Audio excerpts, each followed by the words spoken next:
habitual a esta hora aquí en Mega Noticias 3 de la tarde, nos vamos de lleno a nuestra mesa de análisis y le doy la bienvenida a Saúl Arellano, investigador del Programa Universitario de Estudios del Desarrollo de la UNAM.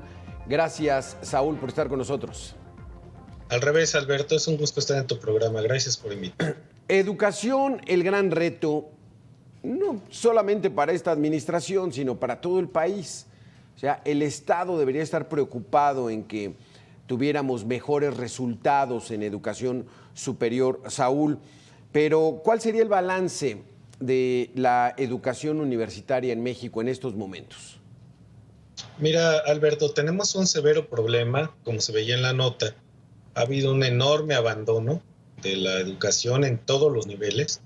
La matrícula ha tenido un retroceso muy relevante, a pesar de que ha habido algunos programas, algunos esfuerzos para intentar mejorar, incrementar la cobertura en prácticamente todos los niveles, pues los esfuerzos están siendo infructuosos por los efectos de la pandemia, por la pedagogía y métodos que no diseñó la Secretaría de Educación Pública para garantizar la permanencia, garantizar menos pérdida de aprendizajes y evolución y desarrollo y trayectoria escolar.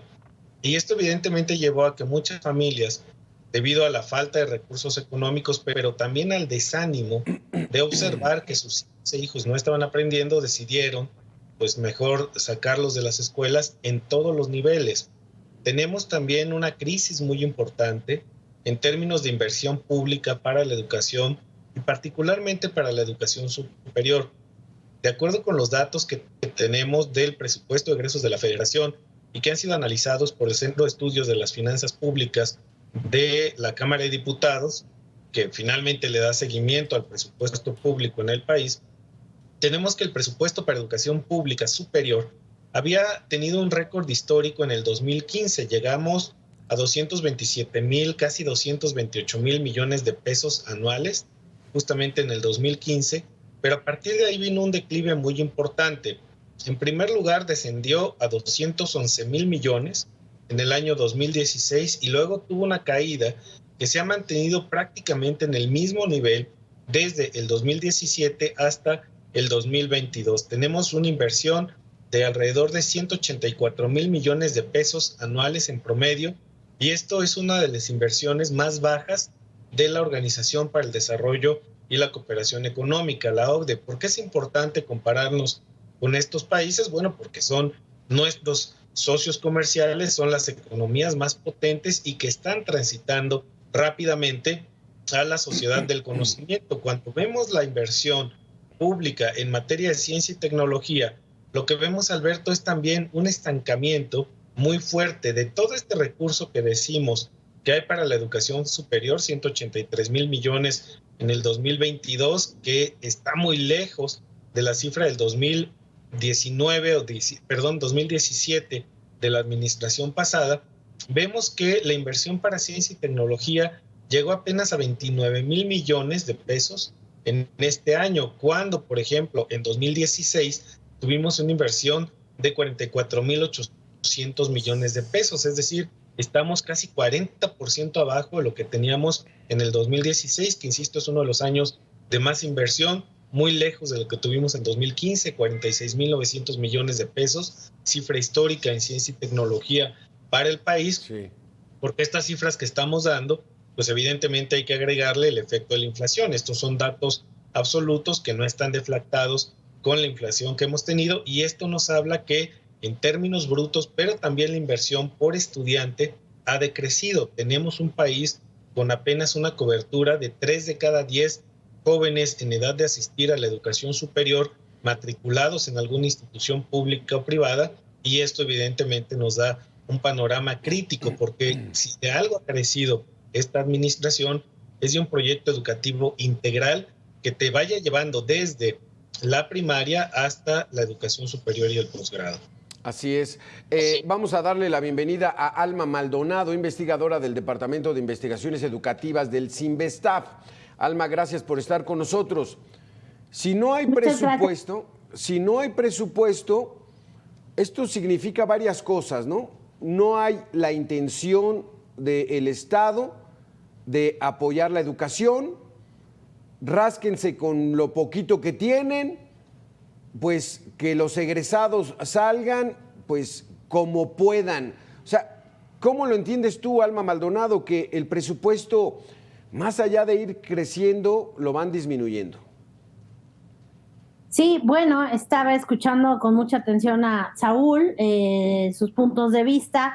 Yo creo que en efecto tenemos un problema de falta de visión sobre lo importante que es la educación y sobre que no deberíamos de pensar el dinero que se utiliza para el desarrollo de la educación y de la ciencia como un gasto, sino como una inversión, por todo lo que esto después puede redituar, generar, porque es la formación de los ciudadanos futuros, etcétera. Entonces, si no hay dinero, en efecto, muchas cosas no se pueden hacer.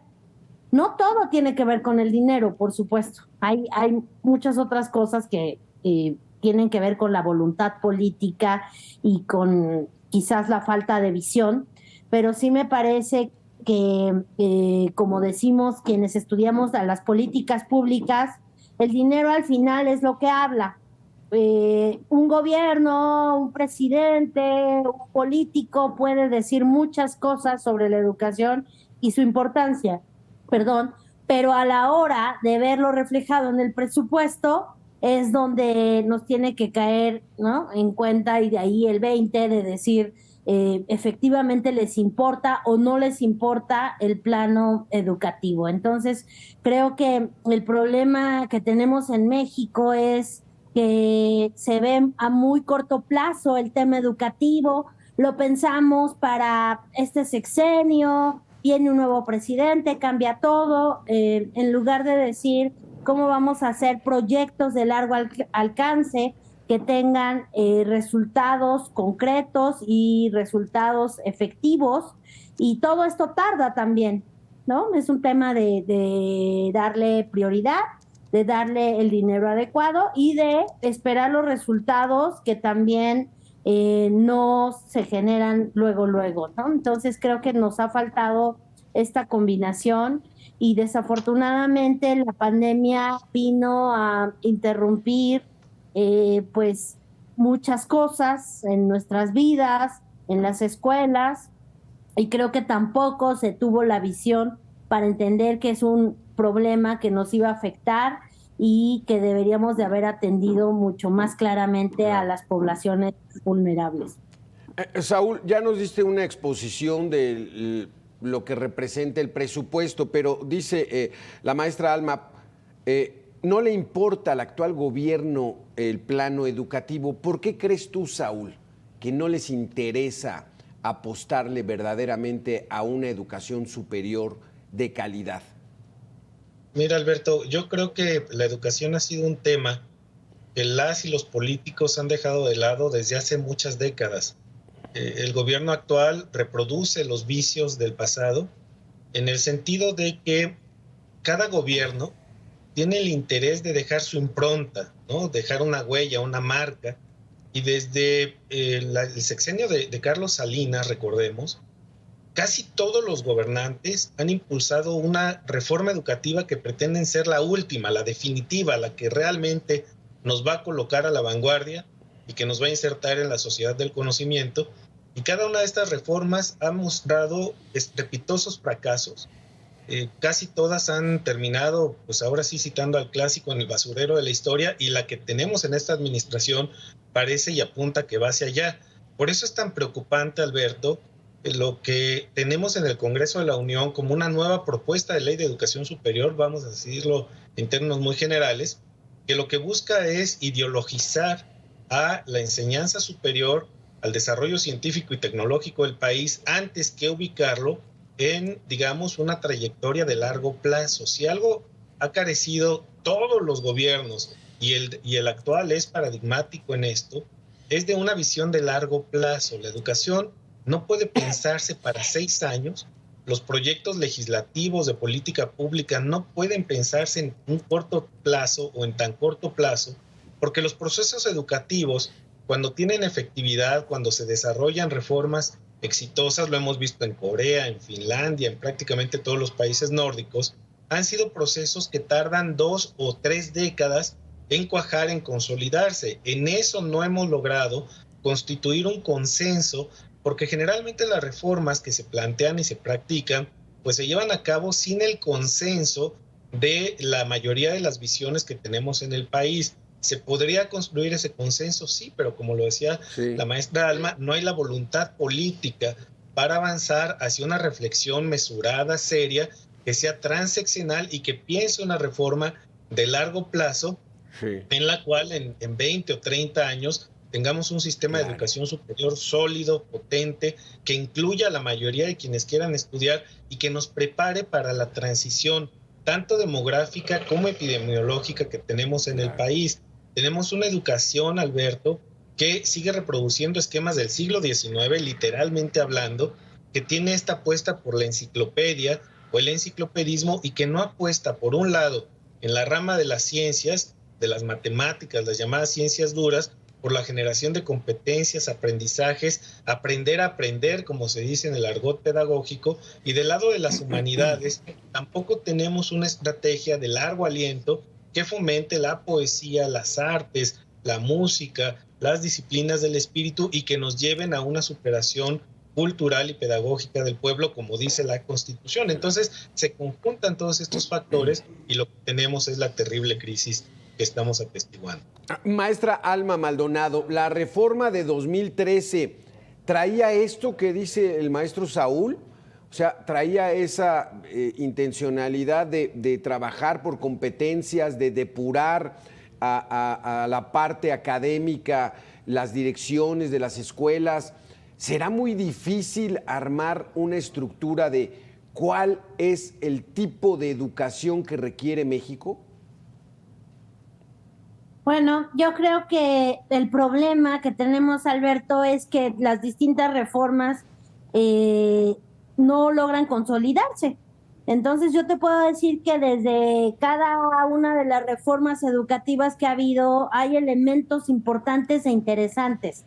En general no han sido reformas integrales o muy innovadoras, pero no sabemos cuáles fueron los resultados de estas reformas, porque en cada sexenio se cambia. De hecho, tú recordarás, Alberto, lo sabe también Saúl, llevamos muchos sexenios donde no hemos podido tener un secretario o una secretaria durante los 6 años.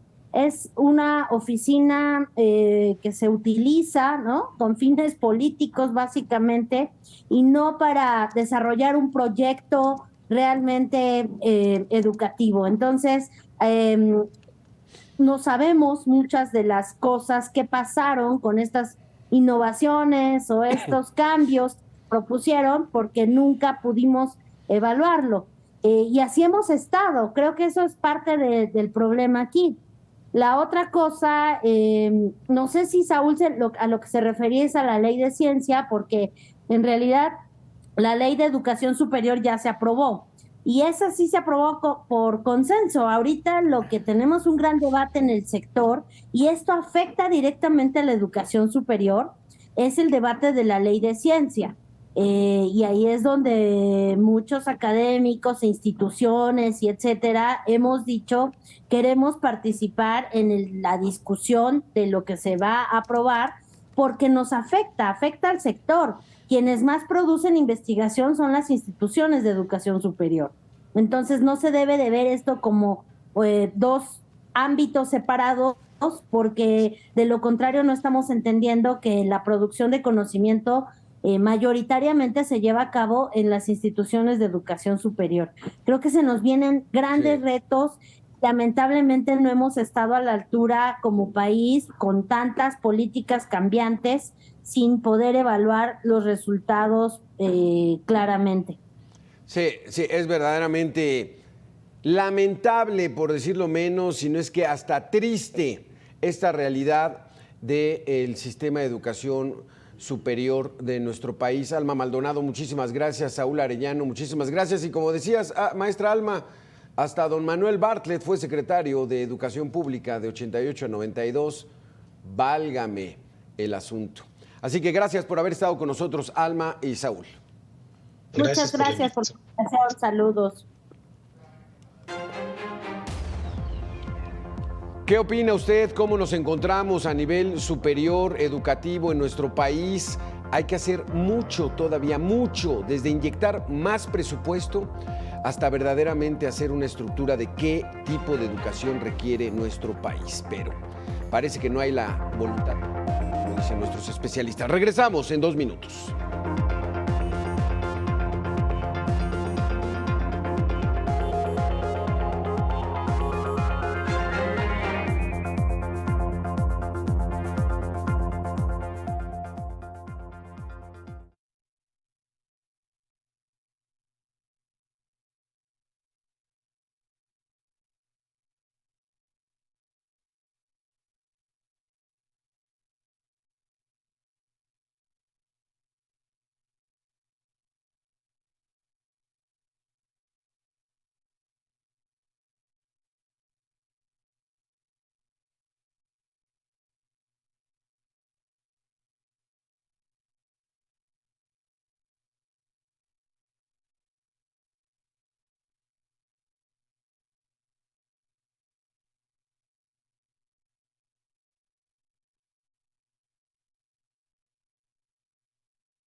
Arde Guanajuato. En los municipios de Celaya, Villagrán, Comonfort y Juventino Rosas, esta madrugada se registraron balaceras, incendios de tiendas de conveniencia y vehículos. ¿Cómo reacciona la presunta detención de El Muñeco, líder del cártel de Santa Rosa de Lima? Por estos hechos se reporta la muerte de una persona.